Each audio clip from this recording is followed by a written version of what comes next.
Hey guys, कैसे हैं आप सब। I hope you are doing well. I am Sandeep, welcome to C circle. तो आज हम डिस्कस करेंगे जो हमारा विजन IAS 2021 का टेस्ट सीरीज चल रहा है। ठीक है, तो ये टेस्ट सीरीज नंबर हमारा 25 है, जिसके फुल टेस्ट जो GS के होते हैं विजन के, ठीक है, उसी के ये मतलब पार्ट चल रहे हैं। तो आज इसका 4th पार्ट है, जो इसमें हम लोग 25 क्वेश्चन सॉल्व करेंगे यहाँ पे। ठीक है, तो अगर पुराने आप लोगों ने वीडियो नहीं देखे हैं तो मेरे YouTube चैनल के होम पेज पे जाएँ, तो वहाँ आपको सारे के सारे वीडियो मिल जाएंगे। और इसका अगर PDF चाहिए तो टेलीग्राम चैनल का नीचे लिंक दिया हुआ है, ठीक है, तो उसे ज्वाइन करके आप इसकी PDF भी ले सकते हैं। वहाँ आपको कोई भी प्रॉब्लम फेस नहीं करनी पड़ेगी। मैंने इंग्लिश और हिंदी दोनों की वहाँ PDF डाल रखी है, ठीक है, तो वहाँ से ज्वाइन कर लीजिए आप लोग। तो चलते हैं क्वेश्चन नंबर 76 पे। तो इसमें कहा गया है कि प्रायः सुर्खियों में रहने वाला शब्द जो VRAN है, ये किससे संबंधित है। ठीक है, तो फर्स्ट ए ऑप्शन है हमारा क्वांटम तकनीकी है, सेकेंड है कि अंतरिक्ष तकनीकी है, और हमारा सी ऑप्शन है कि जो ये मानव अनुवांशिकी है, और डी है दूरसंचार से। तो इसका देखो डी वाला ऑप्शन सही है, ये दूरसंचार से संबंधित है, VRAN। ठीक है, क्योंकि ये अभी ये एक मतलब देखने को मिलेगा जो ये 5G रेडियो जो एक्टिव नेटवर्क है ये वाला, ठीक है, ये सैमसंग के द्वारा जो 5G मतलब टेक्नोलॉजी डेवलप की जा रही है नेक्स्ट जनरेशन के लिए, उसी के संबंध में ये मतलब सैमसंग ने इसको मतलब अनाउंस किया है इसके बारे में। ठीक है, तो ये एक दूरसंचार के माध्यम का एक मतलब रेडियो एक्सेस नेटवर्क है। ठीक है, नेक्स्ट है हमारा क्वेश्चन नंबर 77। तो इसमें कहा गया है कि नेक्स्ट है हमारा 77 क्वेश्चन नंबर। तो इसमें बताना है कौन सा स्टेटमेंट हमारा सही है। तो फर्स्ट है कि ब्रिटिश भारत में विभिन्न गवर्नर जनरलों के संदर्भ में बताना है कि कौन सा स्टेटमेंट सही है। तो फर्स्ट है कि काकोरी ट्रेन डकैती के समय लॉर्ड रीडिंग भारत का वायसराय था। सेकेंड है कि लॉर्ड मेटकॉफ को प्रायः भारतीय समाचार पत्रों का मुक्तिदाता कहा जाता है। और थर्ड है हमारा कि भारतीय राष्ट्रीय कांग्रेस की स्थापना के दौरान लॉर्ड डफरिन भारत का गवर्नर जनरल था। ठीक है, मतलब वायसराय था। तो इसमें देखो ये तो सही बात है, जब 1885 में कांग्रेस की स्थापना हुई थी, तो ये लॉर्ड डफरिन का अगर कार्यकाल देखा जाए तो इसका कार्यकाल आपको देखने को मिलेगा 1884 से 88 तक रहा था। तो ये उसी समय इसकी स्थापना हुई थी। ठीक है, और सेकेंड वाला स्टेटमेंट भी सही है, क्योंकि लॉर्ड मेटकाफ का कार्यकाल अगर देखें तो ये इनका 1 साल का कार्यकाल लगभग रहा था, मार्च 1835 से मार्च 1836 तक। ठीक है, तो उसी समय इन्होंने जो ये मतलब समाचार पत्रों पे जितने भी एलिगेशन मतलब जो वो मतलब क्या बोलते हैं प्रतिबंध लगे हुए थे, तो उनसे ये मतलब मुक्ति दिला दी थी, इसीलिए इन्हें समाचार पत्रों का मुक्तिदाता कहा जाता है। ठीक है, और ये फर्स्ट वाला स्टेटमेंट ये भी सही है, क्योंकि ये काकोरी ट्रेन डकैती की बात करें तो 1925 में देखने को मिली है ये। ठीक है, और ये जो घटना थी तो इस समय अगर देखने को मिलेगा तो लॉर्ड रीडिंग जो थे तो इनका 1921 में ये मतलब गवर्नर जनरल बनकर आए थे, सॉरी वायसराय बनकर आए थे, और इसी समय ये मतलब वायसराय थे। तो तीनों हमारी घटनाएं उन्हीं के संबंध में ठीक हैं। ठीक है, तो हमारा डी वाला ऑप्शन इसका सही हो गया। नेक्स्ट है हमारा क्वेश्चन नंबर 78। तो इसमें कहा गया कि भारत के नियंत्रक महालेखा परीक्षक यानी कैग के संदर्भ में बताना है कि कौन सा स्टेटमेंट सही है। तो फर्स्ट है कि कैग को भारत के राष्ट्रपति द्वारा प्रधानमंत्री की अनुशंसा पर नियुक्त किया जाता है। सेकेंड है कि जो कैग की लेखा रिपोर्ट को राष्ट्रपति के द्वारा प्राप्त करने की तिथि 6 माह के भीतर संसद के दोनों सदनों में प्रस्तुत किया जाता है। तो देखो ऐसा कोई इन पे टाइम पीरियड नहीं होता है इसमें। ठीक है, इसमें मतलब कोई भी टाइम पीरियड नहीं होता है, इसीलिए ये चर्चा में था, क्योंकि इस बार की जो रिपोर्ट थी कैग की तो उसको 6 महीने से ज़्यादा भी मतलब डिले हो गया, लेकिन तब भी उसको नहीं रखवाया गया है संसद में, तो इसी के लिए ये मतलब न्यूज़ में था, तो इसके लिए कोई टाइम पीरियड नहीं होता है। ठीक है, और फर्स्ट वाला स्टेटमेंट हमारा सही है कि इसमें जो ये कैग को भारत के राष्ट्रपति के द्वारा नियुक्त किया जाता है, लेकिन जो ये सलाह देता है इसकी अनुशंसा करता है प्रधानमंत्री। ठीक है, तो हमारा फर्स्ट वाला स्टेटमेंट सही है, तो हमारा ए वाला ऑप्शन सही हो गया। और आप लोगों को बताना है कि जो ये कैग होता है, ठीक है, कैग को किस आर्टिकल के अंतर्गत ये प्रोविज़न मिलते हैं जिसके अंतर्गत इनको नियुक्त किया जाता है। ठीक है, तो वो आर्टिकल आप लोगों को आंसर में बताना है। ठीक है, क्योंकि बहुत सरल क्वेश्चन है, कक्षा 2 के भी बच्चे बता देंगे इसको, तो आप लोगों से तो मैं उम्मीद कर ही सकता हूँ। पिछली बार देखो क्वेश्चन पूछा था, कई बच्चों ने बहुत शानदार तरीके से आंसर दिया था। ठीक है, तो आप लोग देते रहिए, तो मतलब उससे आपको पता भी चलता रहता है और थोड़ा सा एक्टिव मोड भी आपका रहता है। ठीक है, तो नींद नहीं लगेगी बेसिकली आपको, ठीक है, क्योंकि आप जब देखते रहेंगे क्वेश्चन का आंसर देते रहेंगे तो थोड़ा एक्टिव फॉर्म में बने रहेंगे। तो नेक्स्ट है हमारा 79 क्वेश्चन नंबर। तो इसमें कहा गया है कि भारत में ब्रिटिश शासन जो है, ठीक है, भारत में ब्रिटिश शासन के दौरान अर्थव्यवस्था के संदर्भ में बताना है कि कौन सा स्टेटमेंट सही है। तो फर्स्ट है कि जो ईस्ट इंडिया कंपनी इंग्लैंड में जो English east India company England में उद्योगों को पोषित करने हेतु तो आवश्यक कच्चे माल की खोज में भारत आई थी।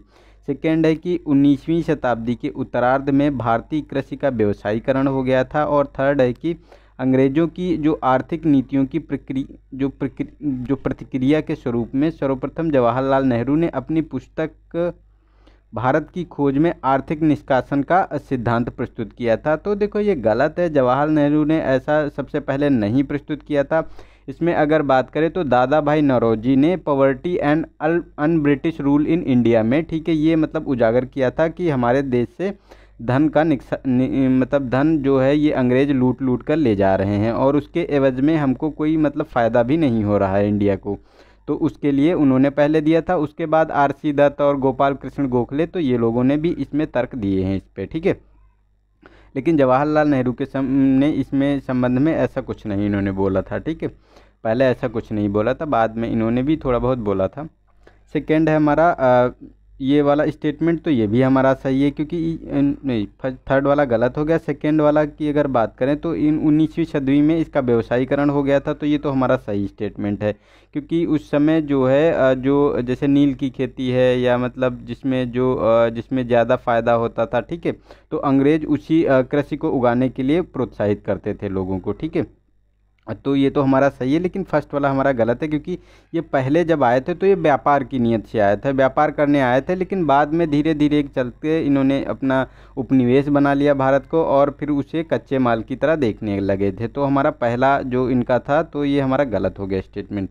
तो हमारा सेकेंड स्टेटमेंट केवल इसमें सही है, तो हमारा ऑप्शन सही हो गया बी वाला, ठीक है। नेक्स्ट है हमारा क्वेश्चन नंबर 80। तो इसमें कहा गया है कि निम्नलिखित में से कौन से तर्क आधुनिक लोकतंत्र मूल्यों को परिलक्षित नहीं करता है। तो फर्स्ट है कि बहुमत के शासन का अर्थ अज्ञानी लोगों का शासन, ठीक है। सेकेंड है कि राष्ट्रवाद की भावना विकसित करने के लिए शिक्षा केवल भाषा में जो प्रदान की जानी चाहिए और ये शिक्षा केवल अपनी मतलब एक भाषा में प्रदान की जानी चाहिए। सेकेंड है कि जो भ्रष्ट होने के नाते सेना राजनीतिक दलों की तुलना में बेहतर होती है। और हमारा फोर्थ है कि सामाजिक व्यय में कटौती अंतर्राष्ट्रीय उधारी की शर्त नहीं होनी चाहिए। तो देखो ये तो स्टेटमेंट इसके संबंध में सही है कि ऐसा तो मतलब जो हम सामाजिक कल्याण के लिए योजनाएं चलाते हैं या उनके लिए जो मतलब हम काम करते हैं तो अंतर्राष्ट्रीय उधारी नहीं होना चाहिए। तो ये तो हमारा सही स्टेटमेंट है। लेकिन ये भ्रष्ट ना होने के नाते सेना राजनीतिक दलों की तुलना में बेहतर है, तो ये तो इस संबंध में स्टेटमेंट गलत है। ये भी हमारा कि एक भाषा में प्रदान की जानी चाहिए शिक्षा, ये भी गलत है। और ये भाषा जो शासन का अर्थ अज्ञानी लोगों का शासन है, तो ये भी हमारा इस संबंध में सटीक आंसर नहीं है इसमें, ठीक है। तो हमारा जो अगर इसमें बात करें तो हमारे ये तीन स्टेटमेंट तीनों गलत हैं और गलत पूछे गए हैं, तो हमारा ए वाला ऑप्शन सही हो गया इसका, ठीक है। नेक्स्ट है हमारा क्वेश्चन नंबर आपको देखने को मिलेगा 81। तो इसमें कहा गया कि वर्तमान में निम्नलिखित में से किन किन जो वस्तुओं और सेवाओं पर मतलब वर्तमान में किन वस्तुओं पर जीएसटी लागू होता है, ठीक है, वस्तु एवं सेवा कर, ठीक है। तो उसके बारे में बताना है। तो ए हमारा फर्स्ट स्टेटमेंट है कि तंबाकू के उत्पादों पे। सेकेंड है हमारा कि मानव उपभोग है तो एल्कोहल और शराब पर। और थर्ड है कि पेट्रोलियम उत्पादों पे। और फोर्थ है कि संवर्धित मोती होते हैं यानी प्रोसेस्ड जो मोती होते हैं उनके बारे में। तो देखो इसमें अगर बात करें तो जीएसटी जो ये संवर्धित मोती होते हैं इस पे भी लागू होता है, तंबाकू उत्पादों पे लागू होता है। लेकिन पेट्रोलियम और शराब की अगर बात करें तो ये स्टेट गवर्नमेंट लागू करती है टैक्स, ठीक है। तो ये हमारा उसमें जीएसटी में इंक्लूड नहीं होते हैं। तो 1 और 4 स्टेटमेंट हमारा सही हो गया, तो डी वाला ऑप्शन इसका सही है। नेक्स्ट है 81। तो इसमें कृत्रिम बुद्धिमत्ता यानी आर्टिफिशियल इंटेलिजेंट की बात की जा रही है इसमें। तो फर्स्ट है कि कृत्रिम तंत्रिका संजाल मस्तिष्क की जैविक संरचना पर आधारित एक एल्गोरिज्म होता है, ठीक है। सेकेंड है कि ट्यूरिंग परीक्षण आर्टिफिशियल इंटेलिजेंट संजाल में जो संगणना प्रणालियों की संख्या का अनुमान लगाने के लिए तैयार किया जाता है। तो देखो ये तो हमारा स्टेटमेंट सही है फर्स्ट वाला, क्योंकि इसमें कृत्रिम जो तंत्रिका होती है वो हमारा जो मस्तिष्क होता है, ठीक है। यानी कोई अगर रोबोट होता है तो जैसे हमारे मस्तिष्क में हमारी संरचना है उसी आधार पर इसकी की जाती है, ठीक है। क्योंकि इसमें क्या होता है कि ये मतलब जो किसी समस्या को पहचान सके, देख सके और सुन सके, उसी संबंध में ये मतलब उसकी क्षमता डेवलप की जाए और उससे वो कोई भी समस्या हो जिसका हम वो मतलब निवारण कर सके। जैसे कंप्यूटर में या कैलकुलेटर में हम कोई भी कैलकुलेट करने के लिए इस्तेमाल करते हैं तो कुछ भी डालेंगे तो उसका एग्जैक्ट चीज़ें हमको देखने को मिलती हैं, तो इसीलिए होती है। लेकिन ये सेकेंड स्टेटमेंट, ये ट्यूरिंग परीक्षण जो होता है ये किया जाता है कि मतलब यह जानने के लिए या मतलब एक मतलब सिस्टम है ये, जो ये ट्यूनिंग परीक्षण है ये एक सिस्टम है जिसके माध्यम से हम ये जानकारी करने की कोशिश करते हैं कि ये कंप्यूटर मानव की तरह सोचने में सक्षम है या नहीं है, तो इसका इस्तेमाल किया जाता है। तो ये हमारा सेकेंड स्टेटमेंट गलत है, तो हमारा ए वाला ऑप्शन इसका सही हो गया, ठीक है। नेक्स्ट है हमारा 83। तो इसमें कहा गया कि आधार के संदर्भ में निम्नलिखित कथनों पर विचार कीजिए। तो फर्स्ट है कि भारतीय विशिष्ट जो आधार कार्ड है उसके बारे में बताना है। तो फर्स्ट है कि भारतीय विशिष्ट पहचान प्राधिकरण यानी UIDAI के बारे में विशिष्ट कंप्यूटर हार्डवेयर पर निर्भरता से बचने हेतु तो आधार के लिए मुक्त स्रोत संरचना अनुसरण करता है। सेकेंड है कि आधार धारक अपनी बायोमेट्रिक को अस्थायी रूप से लॉक या अनलॉक कर सकता है। और थर्ड है कि आधार सर्वव्यापी सुवाह्यता प्रदान करता है क्योंकि इसे कहीं भी ऑनलाइन प्रमाणित किया जा सकता है। तो देखो ये तो इस पे काम ही करता है, तो ये मतलब सुवाह्यता मतलब बात करें तो जो पोर्टेबिलिटी होती है उसके बारे में बात की जा रही है, तो हम पोर्टेबल करवा सकते हैं इसको, ठीक है। और ये जो कहा गया है कि अनलॉक कर सकते हैं, तो ये बायोमेट्रिक को अस्थायी रूप से लॉक या अनलॉक कर सकते हैं, ये भी सिस्टम आधारित इसमें है, ठीक है। और ये फर्स्ट वाला स्टेटमेंट भी सही है क्योंकि जो कंप्यूटर की हार्डवेयर था उसकी जो निर्भरता से बचने के लिए ये मुक्त संरचना का अनुसरण किया जाता है और इसमें 12 अंक होते हैं जो रेंडमली इनकी जो संरचना होती है। तो हमारे तीनों स्टेटमेंट ये सही हैं, तो हमारा डी वाला ऑप्शन सही हो गया। नेक्स्ट है हमारा क्वेश्चन नंबर 84। तो इसमें कढ़ाई के प्रकार और राज्य दिए हुए हैं, तो उनको मिलान करना है कि कहाँ की कौन सी कढ़ाई है। तो काशीदारी आंध्र प्रदेश, कांथा पश्चिम बंगाल, चिकनकारी उत्तर प्रदेश। तो देखो चिकनकारी उत्तर प्रदेश के लखनऊ में बहुत ही प्रचलित है और प्रसिद्ध है, ठीक है। तो ये तो हमारा स्टेटमेंट सही है। सेकेंड वाले की बात करें तो ये पश्चिम बंगाल और उड़ीसा वाले क्षेत्र में कांथा देखने को मिलेगी, ये कढ़ाई की जो टेक्नोलॉजी है, ठीक है। ये पारंपरिक एक जो कपड़ों पे बनाई जाती है। और ये काशीदारी की बात करें तो ये आंध्र प्रदेश की नहीं, ये जम्मू कश्मीर की आपको देखने को मिलेगी। तो ये हमारा गलत हो गया, 2 और 3 स्टेटमेंट सही है, तो हमारा बी वाला ऑप्शन इसका सही हो गया। नेक्स्ट है 85। तो इसमें कहा गया कि आपातकालीन क्रेडिट लाइन गारंटी योजना के बारे में बताना है हमको, कौन सा स्टेटमेंट सही है। तो फर्स्ट है कि इसका उद्देश्य विभिन्न आर्थिक क्षेत्रों को संपार्श्विक मुक्त ऋण प्रदान करना है, जिसके लिए सरकार द्वारा सदस्य ऋणदात्री संस्था को 100% जो कवरेज प्रदान किया जाता है। सेकेंड है कि सभी अनुसूचित वाणिज्य बैंकों को ऋण संवितरण के लिए सदस्य ऋणदायी संस्थाओं के रूप में मान्यता प्रदान की गई है, ठीक है। तो इसमें कौन सा स्टेटमेंट हमारा सही है ये बताना है हमको। तो देखो इसमें ये दोनों स्टेटमेंट सही हैं क्योंकि ये जो अनुसूचित वाणिज्य बैंकें होती हैं ये अगर ऋणदायी संस्था हैं तो उनको ये सदस्य मान्यता प्रदान की गई है और इसमें 100% ये ऋण मतलब 100% गारंटी कवरेज दिया जाता है इसमें, ठीक है। और इसका उद्देश्य क्यों है, ये ऐसी स्कीम लाई क्यों गई है, क्योंकि ये कोविड-19 की जो महामारी है इसमें सबको घाटा हो रहा था, सब चीज़ें मतलब अस्त व्यस्त हो रही थी, ठीक है। तो वित्त मंत्रालय ने इसके लिए 20 करोड़ रुपए जो है 20,000 करोड़ रुपए जो इसके लिए मतलब पैकेज दिया है इन योजनाओं के लिए। तो ये दोनों स्टेटमेंट हमारे सही हैं, तो हमारा सी वाला ऑप्शन इसका सही हो गया, ठीक है। नेक्स्ट है हमारा क्वेश्चन नंबर 86। तो इसमें कहा गया कि निम्नलिखित कथनों पर विचार कीजिए। तो फर्स्ट है कि भारत में विश्व के आधे से अधिक थोरियम भंडार मौजूद हैं। सेकेंड है कि रिएक्टर में यूरेनियम के विपरीत एकल आधार पर थोरियम का उपयोग परमाणु ईंधन के रूप में प्रत्यक्ष रूप से नहीं किया जा सकता।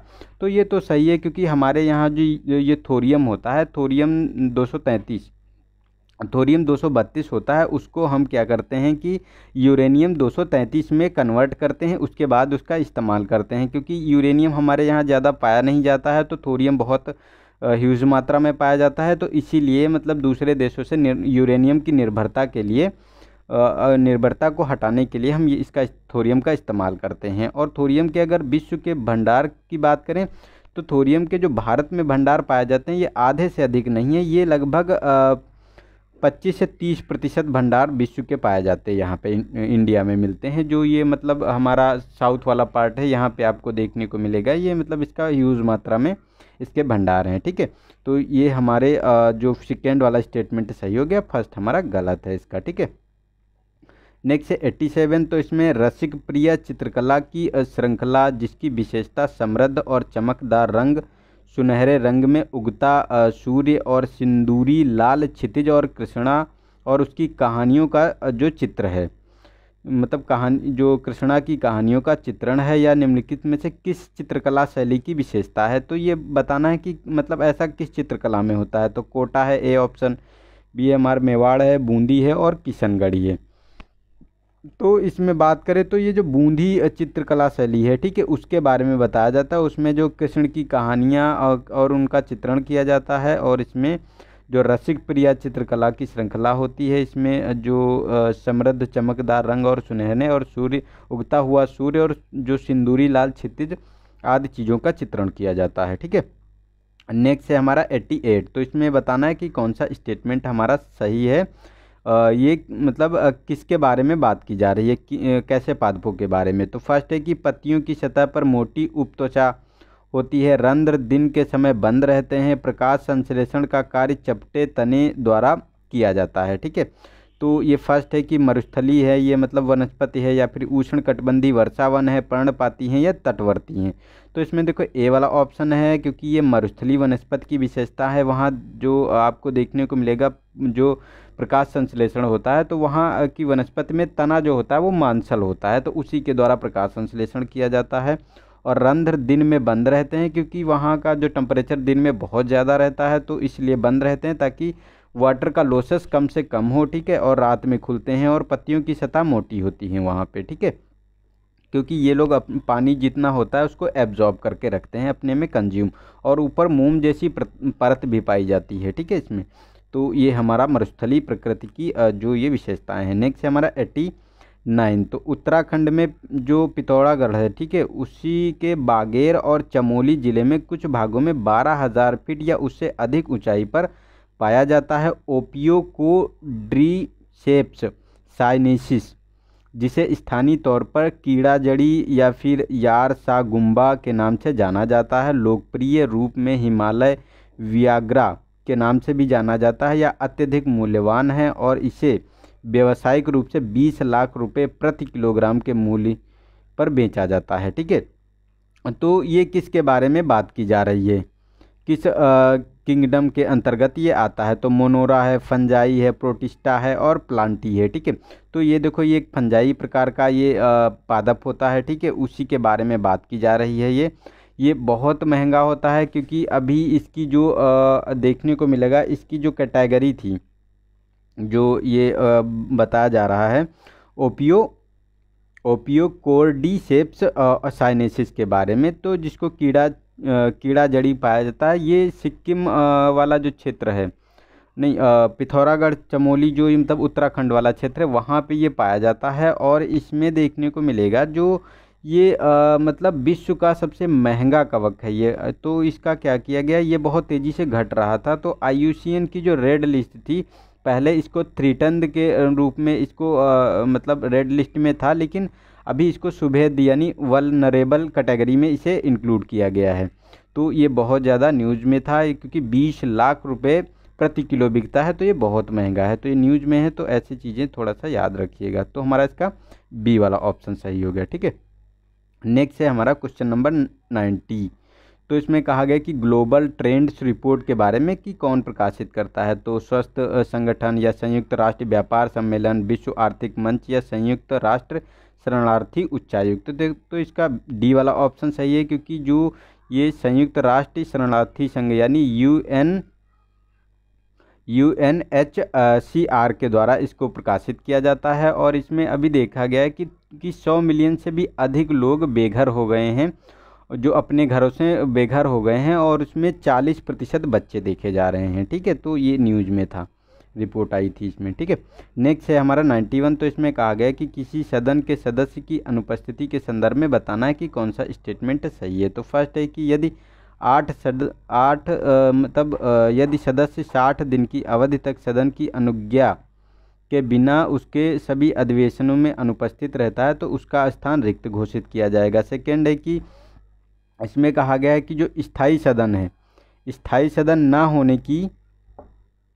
सदन होने के नाते राज्यसभा के सदस्यों के विरुद्ध विभिन्न सत्रों से अनुपस्थित रहने के लिए जो ये कार्रवाई नहीं की जा सकती। तो ये गलत है, क्योंकि चाहे राज्यसभा हो या लोकसभा हो, ठीक है, किसी भी सदन में हो, तो ये आर्टिकल 101 के अंतर्गत ये प्रोविज़न किया गया है कि वो अगर 60 दिन तक अनुपस्थित रहता है बिना अनुज्ञा पत्र या सूचना दिए हुए किसी भी सदन को, ठीक है, तो उसे बर्खास्त कर दिया जाएगा और उस पद को रिक्त घोषित कर दिया जाएगा। ठीक है, तो हमारा फर्स्ट वाला स्टेटमेंट सही है, सेकेंड गलत है।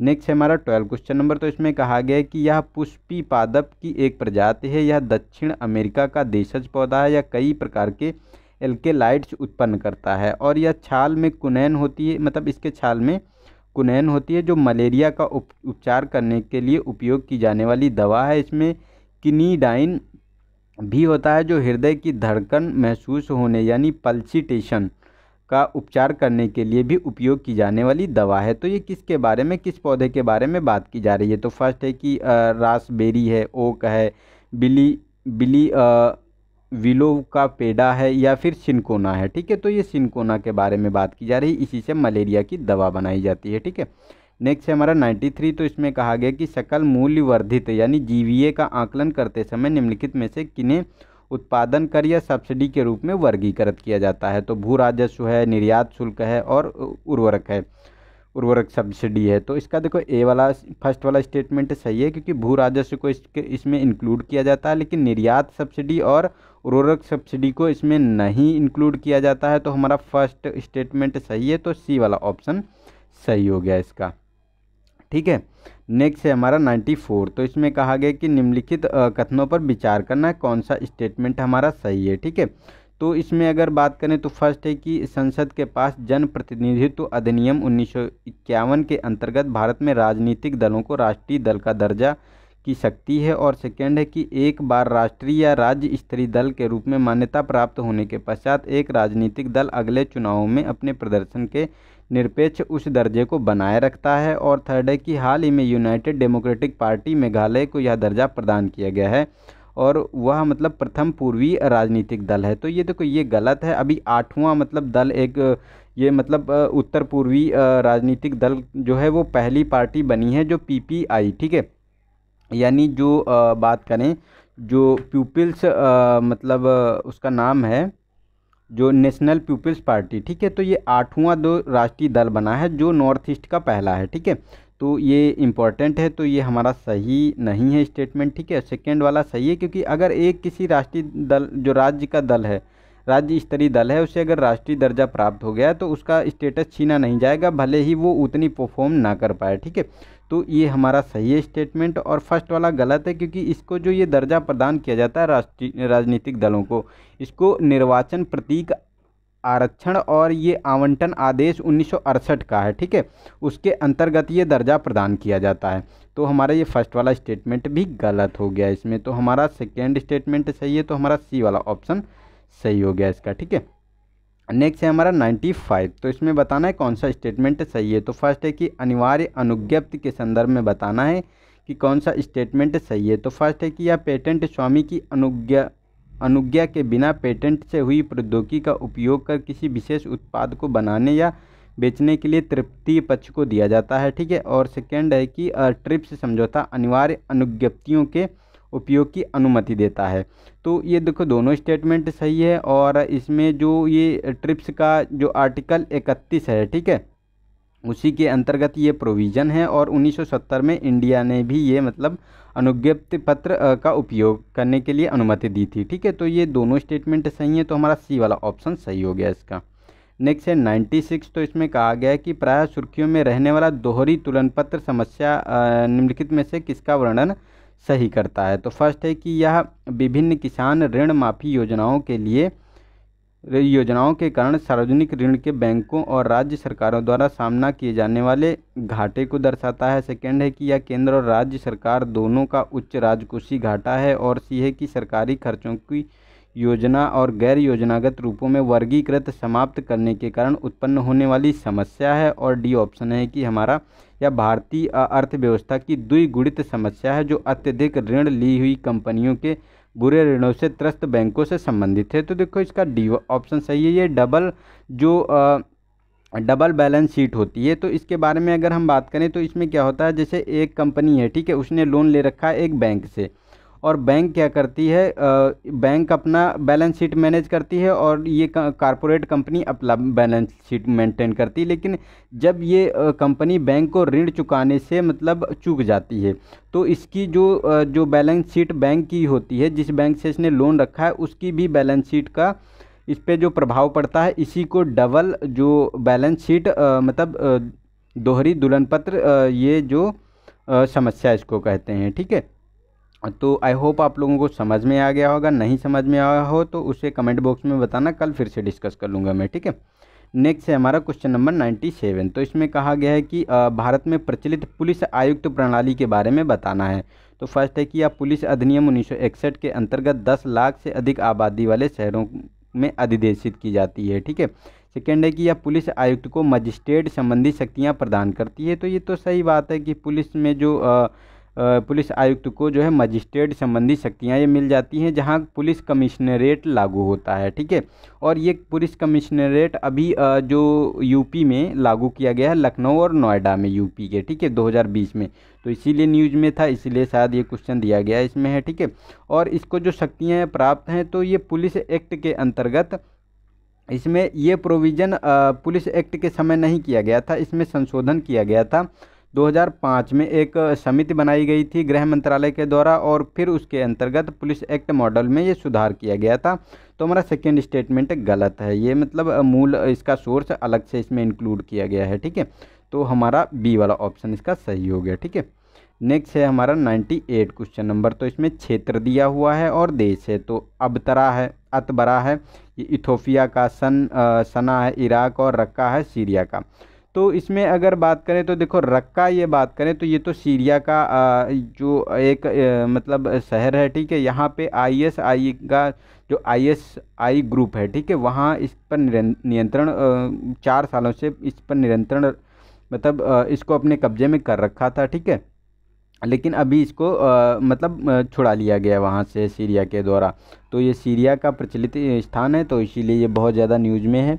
ये 2018 में इसको छुड़ाया गया था। और ऐसे क्वेश्चन पूछे भी गए थे, ऐसे ही मतलब पूछे गए थे 2018 वाला जो पीछे मतलब जो IAS का पेपर उठा के देखोगे तो उसमें ऐसे ही क्वेश्चन बहुत ज़्यादा पूछे गए थे, ठीक है। सना की बात करें तो ये आपको इराक का नहीं है, ये यमन जो है, ठीक है, यमन की राजधानी है ये, ठीक है। तो ये हमारा गलत हो गया। और अबतरा की बात करें तो ये इथोपिया का नहीं है, पूर्वी सूडान का है, ठीक है। तो ये हमारा थर्ड स्टेटमेंट सही है इसमें, और सारे हमारे गलत हैं। और देखो ये जो स्थान होते हैं जो कभी कभी न्यूज में होते हैं, ठीक है, तो ऐसे ही क्वेश्चन ये पूछे जाते हैं। और 2018 का आप UPSC का पेपर जब उठा के देखोगे तो उसमें ऐसे बहुत ज़्यादा फैक्चुअल और मिलान करने वाले क्वेश्चन मिलेंगे, ठीक है। तो उनको थोड़ा सा आप लोग जो न्यूज में जो हुआ करे उसको थोड़ा सा देख लिया करो ध्यान से, ठीक है। नेक्स्ट है हमारा क्वेश्चन नंबर ये 99। तो इसमें गहरवाड़ी, डागरवाड़ी, कंधारवाड़ी और नौहरवाड़ी नामक 4 वाड़ियाँ निम्नलिखित में से संगीत की जो किस शैली से संबंधित हैं। तो गज़ल है, ध्रुपद है, ठुमरी है और ख्याल है। तो इसकी बात करें तो यहाँ बी वाला ऑप्शन सही है, ये ध्रुपद से संबंधित है। ये ध्रुपद की 4 शैलियाँ हैं, ठीक है। तो इसलिए ये मतलब देख लीजिएगा इसका। नेक्स्ट है हमारा क्वेश्चन नंबर 100। और ये आर्ट एंड कल्चर का पार्ट थी, ठीक है। तो वहाँ पे ये सब डिटेल में दिया हुआ है। देखो मैं आर्ट एंड कल्चर का क्लास स्टार्ट करना चाहता हूँ, अगर आप लोग बताएं तो मैं आर्ट एंड कल्चर का हिंदी में हमारे रिटन नोट्स हैं, ठीक है, उससे स्टार्ट करना चाहता हूँ। तो अगर आप लोग सलाह दीजिए, अगर बताएं तो उसका एक क्लासेज स्टार्ट की जाए, क्योंकि पेपर भी डिले हो गया है, ठीक है। तो उसके बारे में ज़रूर आप लोग अपनी राय दीजिएगा, क्योंकि बहुत डिटेल में नोट्स बने हुए हैं। वहाँ से अगर मैं पढ़ा दूंगा तो मुझे नहीं लगता वहाँ से कोई क्वेश्चन आप लोगों का छूटेगा, ठीक है। और उसमें प्रीलिम्स का नहीं, मेंस का भी फोकस देखिए, मतलब क्वेश्चन फॉर्मेट में बहुत अच्छे से डिस्क्राइब किया हुआ है, ठीक है। तो आप लोग इसके बारे में ज़रूर बताइएगा। 100 क्वेश्चन आज का लास्ट। तो इसे सुर्खियों में रहा ग्लोबा एंडरसोनी क्या है, तो इसके बारे में हमको बताना है। तो फर्स्ट है कि ये पश्चिमी हिमालय क्षेत्र में पाई जाने वाली एक आक्रामक प्रजाति है। सेकंड है कि कपास की फसल को अत्यधिक हानि पहुंचाने वाला एक कीट है।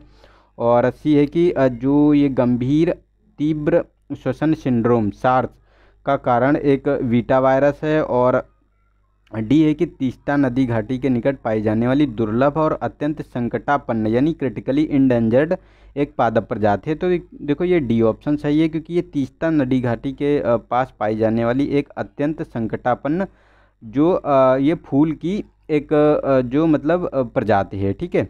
इसे हंस फूल के नाम से भी जानते हैं। और ये दार्जिलिंग और ये सिक्किम के बीच जो पहाड़ियाँ हैं, ठीक है, वहीं पे ये पाई जाती है। तो ये मतलब न्यूज़ में थी, अभी इसकी खोज हुई थी, क्योंकि ये पहले ये अस्तित्व में गायब हो गई थी, विलुप्त घोषित कर दिया गया था, ठीक है। तो इसीलिए ये अभी खोजी गई है, तो ये न्यूज़ में है, ठीक है।